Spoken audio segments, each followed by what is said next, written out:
The DV5 deluge valve with wet pilot actuation. The model DV5 deluge valve is a diaphragm-style valve that depends upon water pressure in the diaphragm chamber to hold the diaphragm closed against the water supply pressure. The system is shown ready for wet pilot actuation. The water supply contains water under pressure, shown here in blue. This is also connected to the diaphragm chamber, the wet pilot actuation system, and the manual control station. Air open to atmosphere is in 3 locations, shown here in orange. 1. The system pipe to the open sprinklers or nozzles. 2.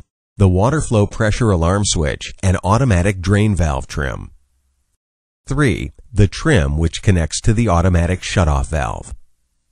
When a fire sets off a wet pilot sprinkler, water is released from the diaphragm chamber faster than it can be replenished through the 1/8 inch restriction in the automatic shutoff valve.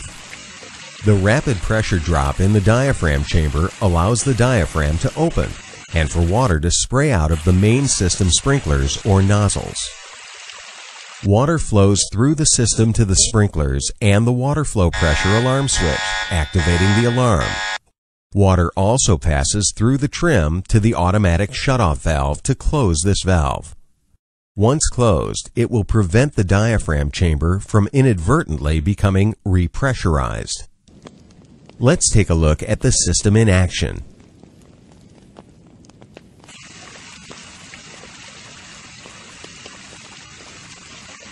To reset the valve after the fire is under control, the main supply valve is manually closed to shut off the water supply, and the diaphragm chamber supply valve is also closed. Then the main drain valve and the system drain valves are opened to drain water from the system. Once the system stops discharging water, close all drains except the main drain valve.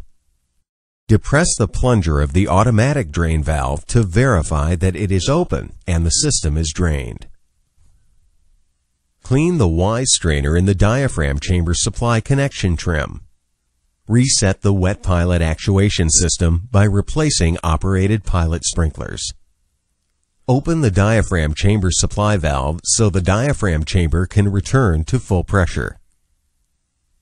Finally, slowly open the main supply valve and close the main drain once water begins to discharge from the drain. The system is then ready to return to service.